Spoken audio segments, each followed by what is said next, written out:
আমার এই ফ্যামিলির অনেক মারাই আছেন যারা আর কি আমাকে প্রতিনিয়তই কমেন্ট করে থাকেন যে দিদি ভাই পিরিয়ড এবং মিসক্যারেজ এই দুটোর মধ্যে আমরা পার্থক্য কিভাবে করব। কারণ আমি আপনাদের কমেন্ট পড়ে এটা অনুভব করেছি যে পিরিয়ডের সময় যে ব্লিডিংটা হয় এবং মিসক্যারেজের সময় যে ব্লিডিংটা হয় এটা জানা খুবই জরুরি। কারণ এটা যদি আপনারা না জানেন তাহলে কিন্তু আপনাদের অনেক সময়ই কিন্তু অনেকটা বিপদে পড়তে পারেন বা একটা কনফিউশনে থাকতে পারেন। তো আজকের এই ভিডিওতে আমি এটা ক্লিয়ার করব যে পিরিয়ড হওয়ার সময় কীরকম ব্লিডিংটা হয় এবং মিসক্যারেজ হওয়ার সময় ঠিক কীরকম ব্লিডিংটা হয় এটা নিয়ে আজকের এই ভিডিওতে আমি কথা বলবো। এটা ক্লিয়ার করা খুবই দরকার, না হলে কিন্তু আপনারা দ্বিধাদ্বন্দ্বের মধ্যে ভুগতে পারেন। তো চলুন, আজকের এই ভিডিওটা যদি ভালো লেগে থাকে অবশ্যই একটা লাইক করে দেবেন এবং ভিডিওটা কিন্তু শেষ পর্যন্ত দেখার অনুরোধ রইল। কারণ এই ভিডিওতে আমি এমন কিছু কথা বলবো যেগুলো কথা আগে কেউ বলে না। তো চলুন আজকের এই ভিডিওটা শুরু করা যাক। ধরুন পিরিয়ড ব্লাডটা যেরকম হয় নর্মালি সবারই পিরিয়ড ব্লাড একই রকম থাকে। যদি আপনার আর কি আর্লি মিসক্যারেজ হয়ে থাকে, হয় না অনেক মহিলাদের আর কি আগ থেকে কিছু টের পায় না, অনেক সময় পিরিয়ডের সময় আর কি পিরিয়ড হয়ে গেছে এরা এটাই ভাবে, কিন্তু এটা আর্লি মিসক্যারেজ। দেখবেন পিরিয়ডের সময় কিন্তু আমাদের এতটাও কিন্তু ক্লট যায় না, যেটা নর্মালি যাওয়ার এটা তো যায়। যদি আপনাদের আর কি মিসক্যারেজ হয়ে থাকে আর্লি মিসক্যারেজ, তখন কিন্তু এই যে ক্লটসটা ব্লিডিংয়ের যে ক্লটসগুলো হয় এটা কিন্তু অনেকটাই বেড়ে যায় এবং পেটে ব্যথা, তলপেটে একটা ইনস্টেন্স ধরনের একটা পেটে ব্যথা হয় এবং ব্লিডিংটার কিন্তু ঘনত্বটাও অনেকটা বেড়ে যায়। অনেক সময় দেখবেন আমাদের যখন আর কি আর্লি প্রেগন্যান্সি হয় তখন কিন্তু আমাদের যে ভ্রূণটা বসেছে তখন কিন্তু সেরকম কিন্তু এটা বেড়ে ওঠেনি, জাস্ট এটা এসে বসেছে। তখন সময় যদি আপনার মিসক্যারেজ হয় তখন কিন্তু আপনার ক্লটটা কিন্তু বেশি যাবে।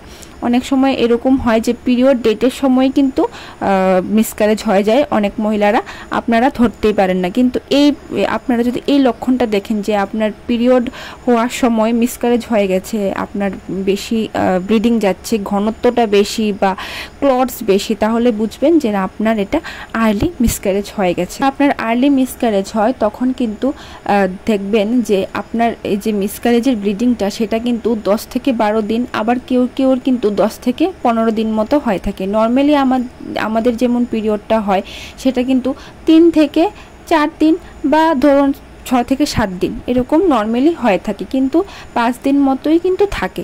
যদি দেখবেন যে আপনার পিরিয়ডের সময় আর কি যদি মিসক্যারেজ হয়ে থাকে, আপনি তো আগ থেকে জানতে পারেন না, যদি দেখুন যে আপনার 10 থেকে 15 দিন মতো ব্লিডিং হচ্ছে বা আপনি কিছু বুঝতে পারছেন না আর প্রচণ্ড ঘনত্ব আপনার ব্লিডিংয়ের মধ্যে ক্লট যাচ্ছে, তাহলে কিন্তু আপনি ধরে নিতেই পারেন যে আপনার আর্লি মিসক্যারেজ হয়ে গেছে।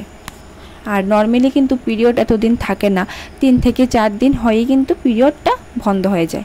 ফ্রেন্ডস, আমাদের যখন নর্মাল পিরিয়ডটা হয় তখন কিন্তু আমাদের সেরকম শরীরের মধ্যে পিরিয়ডের পরের কথা বলছি এতটা দুর্বল লাগে না, কারণ পিরিয়ড হওয়ার পর এতটা দুর্বল লাগার কথা নয়।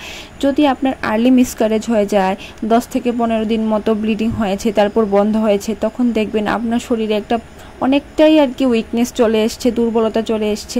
তখন দেখবেন আপনার যে জিহ্বা, এই জিহ্বাটা কিন্তু ড্রাইনেস হয়ে গেছে, কিন্তু আপনি জল খাচ্ছেন তবুও কিন্তু আপনার জিহ্বাটা ড্রাইনেস হয়ে গেছে। এটার থেকেও আপনি কিন্তু ডিফারেন্সিয়েট করতে পারেন, কারণ পিরিয়ডের সময় কিন্তু নর্মালি আমাদের এরকম হয় না। পিরিয়ডের পরে উইকনেস আসার কথাটা একদমই নয়। যদি আপনার বেশি ব্লিডিং যায় পিরিয়ডের সময় তাহলে এটা অন্য ব্যাপার, কিন্তু নর্মালি আমাদের এরকম হয় না। আবার আরেকটা ডিফারেন্সিয়েট এটা যে পিরিয়ডে হওয়ার পরে কিন্তু আমাদের কোনোদিনও ডায়রিয়া বা মাথা ঘোরানো সেরকম হয় না।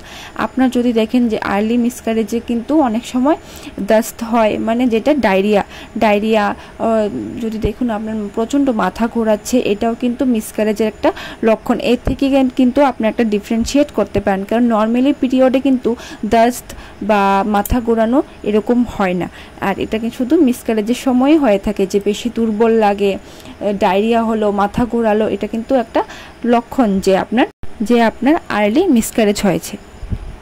লাস্ট যে বিষয়টা নিয়ে কথা বলবো সেটা হলো মিসক্যারেজের সময় হওয়া ব্লিডিংটা ঠিক কী কালার হয়ে থাকে। দেখো, মিসক্যারেজের সময় হওয়া যে ব্লিডিংয়ের কালারটা সেটা কিন্তু ডার্ক ব্রাউন হতে পারে বা একটু পিঙ্কিশ কালার হতে পারে বা ব্রাইট রেড হতে পারে বা কফি কালারের মতো হতে পারে কারণ যেহেতু এটা মিসক্যারেজ হয়ে গেছে, যার কারণে এটা ভ্রূণটা নষ্ট হয়ে গেছে, এটারই একটা সিগনিফিকেন্ট একটা সাইন। আর আমাদের পিরিয়ডের সময় যে নর্মাল ব্লিডিংটা হয় সেটা কিন্তু এত ইনস্টেন্স হবে না। তো আজকের এই ভিডিওতে আমি আর্লি মিসক্যারেজ এবং পিরিয়ডসের ব্লিডিং নিয়ে আলোচনা করেছি। তাহলে আপনারা যদি এগুলো আগে থেকে জানেন তাহলে কিন্তু আপনাদের পরে আর আপনারা ঘাবড়াবেন না, কারণ অনেক মহিলারাই আর কি মিসক্যারেজের এই জিনিসগুলো দেখে আগ থেকেই ভয় পেয়ে যায়। আশা করি আপনারা যদি এগুলো জিনিস আগ থেকে জানেন তাহলে কিন্তু ছোট ছোট বিপদ আপনাদের আর হবে না। তো চলুন আজকের মতো আমি এখানে আমার আলোচনা শেষ করছি। তো কেমন লাগলো আজকের এই ভিডিওটা নিচে কমেন্ট করে জানাবেন। আবারও দেখা হচ্ছে অন্য একটা ভিডিওতে। ভালো থাকবেন সবাই।